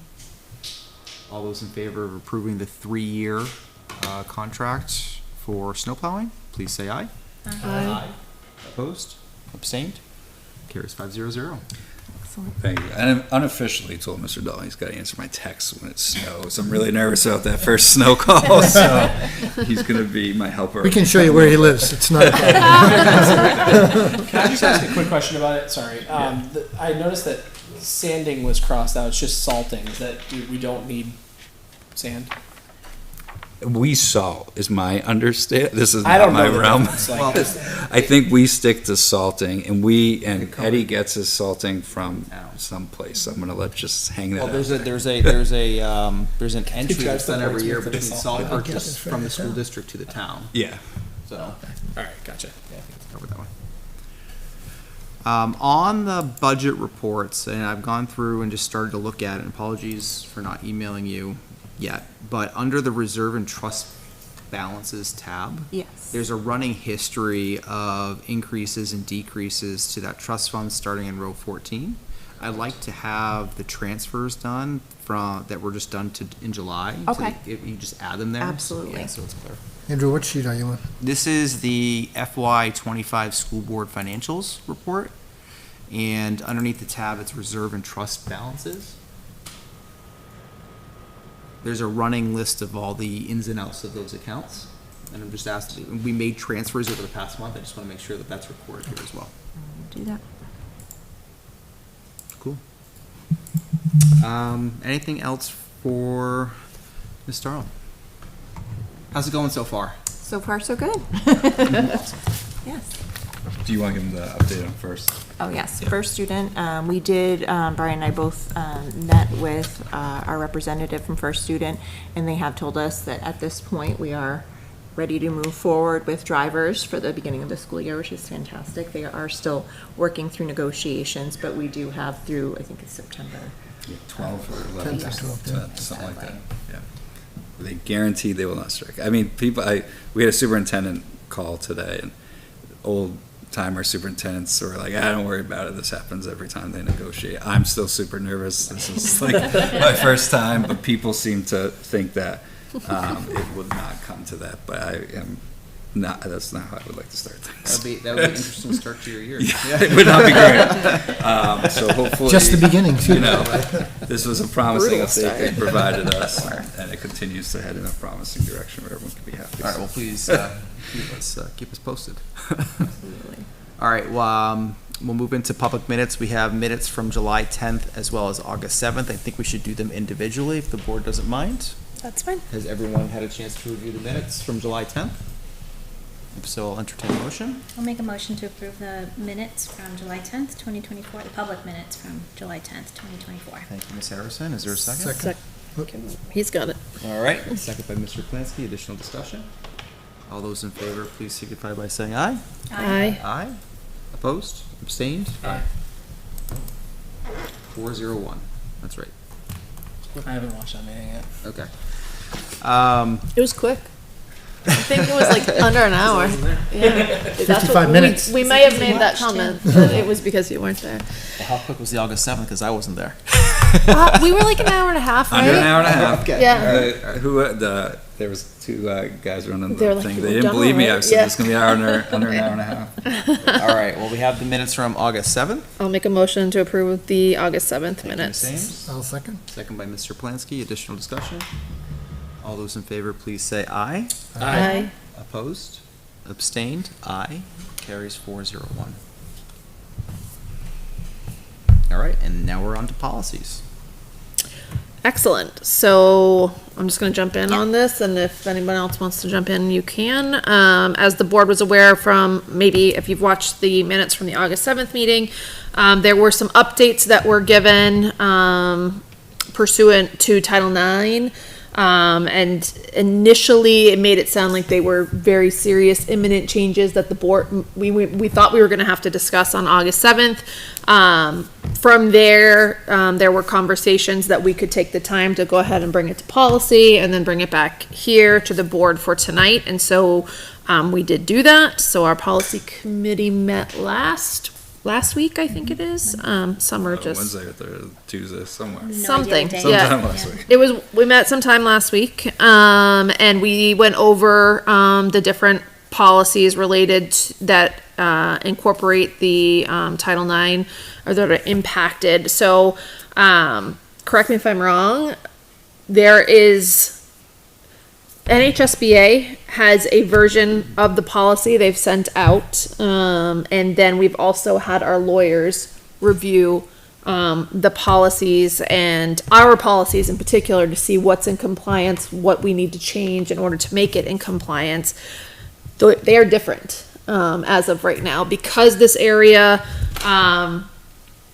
There is a couple of pending lawsuits. You may have read the injunction. The injunction that was just issued, in terms of, do you follow state law? Do you follow federal law as it relates to how do we move forward with that? And so we, as a policy committee, and again, please correct me if I'm wrong, elected to go forward with the recommendations from our attorney at this point. Let the lawsuits work themselves out. It was the feeling, and again, you spoke with them directly, but it was the feeling from council that our policies were actually closer, we were actually in pretty good shape with our policies. There are tweaks, which you'll see, and they have the edits and markups in there. Renee has been really great about making sure everybody can kind of see the changes that are being posed there. And the thought process is that this is one we're gonna have to keep an eye on, and there may be additional changes as we continue to go through and as those lawsuits work their way through the court system. But for now, we feel it's important to go with our legal department, who are the ones who are going to defend us if there is ever an issue with this policy. And so we want to go with their recommendations for now, and then we will reevaluate where we are as more recommendations come up. Does the board receive the NHSBA kind of regular communications? Yes. I think it's about weekly, right, thereabouts? I mean, this Title IX has been all over the communications over the past few months, really. Yeah, it's a big deal. Yeah, okay. Yeah. I've read them as a first read. I'm comfortable. Does the board have any particular policies you'd like to drill into this evening? These reflect The attorney's recommendations, yeah. And then EBAB is the hazardous and toxic substances. This is a new policy. It's separate than the Title IX, but I just wanted to touch on it to say that we need to have, I believe, an annual report done on it. Is that correct? It's part of the upcoming. This is part of the facility renewal process. So as we're going to it, one of the things you have to submit is your policy related to hazardous and toxic substances. So I reached out and said, we don't have one, and NHSBA does not have one. So what is your recommendation? Marlon Austin is the contact at the state. He's like, don't worry, most schools don't until they go through this process. So he sent me a sample of what he's considered was a strong policy from a different school district. He said, feel free to copy and paste. So we copied and pasted. So that's the other one. So if, in case people wanted to approve them as a group, I just wanted to touch on all of them. Did that one get added late? I don't remember. Yes. Okay. Yep. I have not, it's pretty short, so I think. Yeah. And did Dave Ross go over Dave did that? look at it. He has We're no all- issues we're all with it. set? Yeah. Okay. Yeah. Okay, and so that'll be part of the annual review for that particular policy. All right, sounds good. Right. Well, I'll make a motion to approve for first read policy AC-R, non-discrimination, equal opportunity employment and anti-discrimination plan. ACR2, non-discrimination, equal opportunity employment and anti-discrimination plan, hyphen annual notice of contact information. And policy ACAC, Title IX, prohibition of sex discrimination and sex-based harassment policy and grievance procedure. I will second. Thank you. We have a motion by Ms. Harrison, a second by Ms. Ames. Additional discussion about the board? Did you want to throw in EBAB? No, do it wait. separate. Do that separately. Got it. Yep. We'll do two chunks. All those in favor, please say aye. Aye. Opposed? Abstained? Those carry 400. 500? Sorry, 500. That counting. The only thing about process. EBAB is it says the superintendent will. Did we want to get away from that language? What? There's think a whole we're- bunch of policy that say the superintendent. Shall. Shall. Usually it's a shall. Yeah. Yeah. I don't know that we're trying to get away from it. We just want to make sure the superintendent knows what they're in charge of. Right. And highlighting that buck falls there. So the buck stops with you, and this is your responsibility, and you know that. And also, I mean, what that happens if he this- gets hit by a bus? His His Then it's designee. your responsibility. But it doesn't say that in the policy. I mean, if you wanted to add or designate for the bus Yeah. clause, that would be fine. I'm the one who has to submit this to the state, like it Right. is me, so like I am responsible. Like, but I think it's probably worth adding or designate. Okay. Make a motion to amend? So moved. Actually, was there a motion to approve? No, Okay. it was just, we were discussion. First. All right. Motion to amend to include, it Or was moved, so designate. second, I'll second that. So, The language will be the superintendent Or or designate. or designee. designee shall be,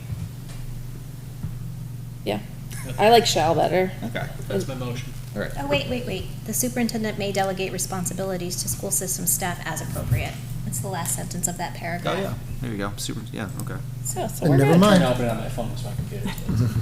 Never mind, I withdraw my motion. You don't have a plug?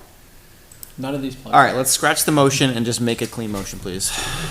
I'll make a motion to approve policy, what was that again? EBAB. EBAB for first read. Second. All right, we have a motion and a second.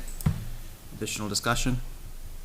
All those in favor, please say aye. Aye. Opposed, abstained, carries 500. That was fun.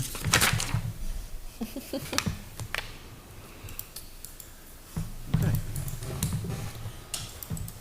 We are now moving into old business, and we have board goals on the agenda tonight. you do, so you still gotta write your goals. So what I have. Coordinating some dates, right? Yeah, we're coordinating dates, but I just want to leave it here so we don't forget. I linked there what we developed from like an SAU/superintendent goal standpoint through our administrative teams. Principals are using those as they develop goals for their buildings. It's kind of like the offshoot to that. As a board, take as little or as much of that as you want as you look at your goals. We're not done with them yet. We want to develop the accountability action steps connected to it, but that's kind of the draft of our overarching goals. Just to draw your attention, number 3 is transitions. We spent a lot of time talking. I wanted to jump right then and there when they were presenting and you were asking questions about transitions, and it is one of our goals, facilitate successful transitions. So I just put it there as a point of reference, but we are facilitating dates to kind of meet, to kind of do that work. So. All right, any questions there? No. All right, moving into facilities. The only other thing that I wanted to let you know from a facility, because we covered most of it, I wasn't at the meeting, I watched it though. We had received the lengthy memo from Mr. Oblanis regarding his desire to have us seek an opinion from legal counsel Yes. as to whether we could continue to accept the pro bono services of Kyle Barker, who's been graciously helping us out by just helping guide some of our discussions based off of his lengthy historical knowledge of our district and our projects. You had kicked that back to the facilities committee. I think as our initial feedback was, we don't feel it's a violation of our policies, nor is it required by statute. That was the feeling of the committee as well. So the committee did, Mr. Oblanis did make a motion to recommend that, and that motion did not pass. So as far as the facilities committee is concerned, we are very happy to continue to have Mr. Barker providing us with that service. Okay, and so we'll leave it there until. Yeah, I mean, our feeling is, I think our policy is anything over $10,000, we're not paying anything for this. This is free. He's doing it just to help us. His indication to us was, I feel bad that your project was a flop, and I really want to help you get to whatever the solution is and help you guys figure out where you want to go. So he's fully aware that ultimately whatever the plan is going to require an RFP, and I have no doubt that he will put in a bid just like everyone else, but he's fully aware that he will have to bid the project just like everyone else. And he's doing this just to try to help us continue to move the ball forward and get to it. And from what I gathered anyway from the previous FIC committee meetings is he's only re-explaining work he's already done. Basically, he's updating the numbers. He is updating the numbers, yeah, but he's not doing. He's not doing additional. No, but there is considerable amount of confusion. Like he's done, he evaluated 9 different options, like pretty thoroughly, and so some of those options are still things that people are putting forward. And so, how would we possibly explain those without someone who's actually deeply explored those? So that's the only other additional. Everything else we've talked about, really. Okay. Thank you for that update. Appreciate it. Added into old business was the zoning matter, and just as a quick update and to close the loop on the zoning matter that's been talked about for months now. At the July 15th zoning board meeting, I was not able to attend that session, but I did read the minutes, and that is now a closed item, and the zoning board voted to deny the request of that variance. Is there a chance for the homeowners to appeal? Probably, but that wasn't discussed. That wasn't discussed, okay. Yeah. Thank you. All right, any school board comments this evening? Yeah, I wanted to follow up on my email about the, inviting the state representatives to a meeting in the New Hampshire Funding Fairness Project. So I went to the dairy meeting of the New Hampshire Funding Fairness. What it is, it's an organization that is concerned with and wishes to inform taxpayers and school districts about fair funding and the constitutional state responsibility to Use the wall. adequately fund Just don't education. plug the TV. This one's right here. Yeah. He's good. It is okay. Sorry, you can continue. So basically, they would, for Litchfield, they would provide a presentation tailored to Litchfield. So it would use our numbers, our budget, our tax rates, all of our, they would compose a presentation, come to town, and discuss, where we could advocate for our taxpayers and for our district to be more fairly funded, so that less of the burden of funding our schools is on our local taxpayers. So they talk about the Rand case and the recent Conval decision that both ruled that it was the Supreme Court. New Hampshire Supreme Court. New Hampshire Supreme Court that basically ruled that the state is not meeting their obligation. What I learned at the session that I attended was the Rand decision basically enacted the statewide property tax that was, or the findings of the commission to study school funding resulted in an adoption of a statewide property tax. That worked for 1 year. It was equitably applied, and tax rates in towns like ours that have lower property values actually went down in the tax rate question for school spending.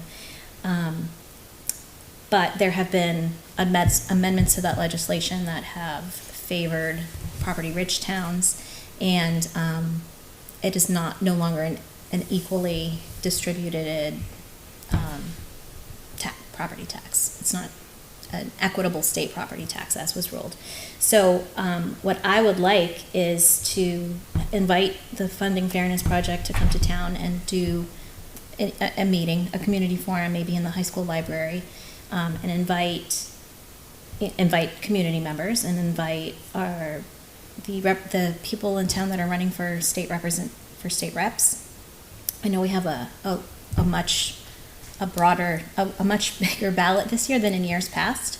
And I think it's important information for people who represent Litchfield to go, who want to take a seat in Concord to learn more about what the legislature can do to help taxpayers in our school district.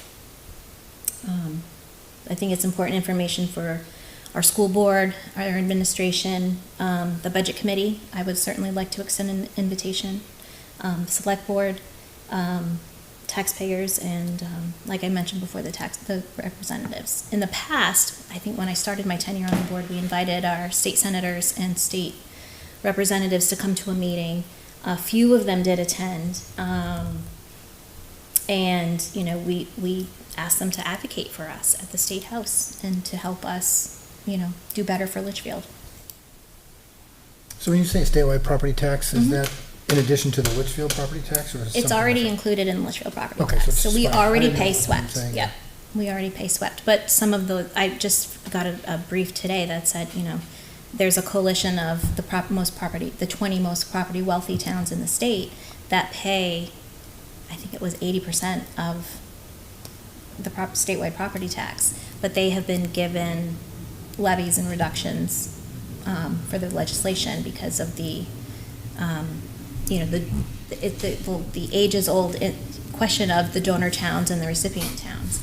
So what ends up happening is property poor towns like ours end up paying a higher tax rate for their education. I'm completely open to having more information shared. Sure. Yeah. Right? I mean, I think that's a great thing. Yeah, and it's not I don't believe it's a partisan issue. I believe education shouldn't be a partisan issue. It should be, something that we all advocate for, no matter what our political leanings are, or political parties, so. So let's see what dates are available and go from there. Okay, great. Do you want to reach out, Brian, or? do I you can, want me to? yeah, I had Okay. tried before. I got like they were on summer vacation, which is understandable. Oh, did you? So, yeah. All right. So I can try again. Yeah. You mentioned you had. I have a contact, yeah, I can reach out to her. If you want to too. try on your angle, I'll try on mine. All right. And then we'll try and hopefully one of them will work. Tag So. team them. All right. Thanks, everybody. I appreciate it.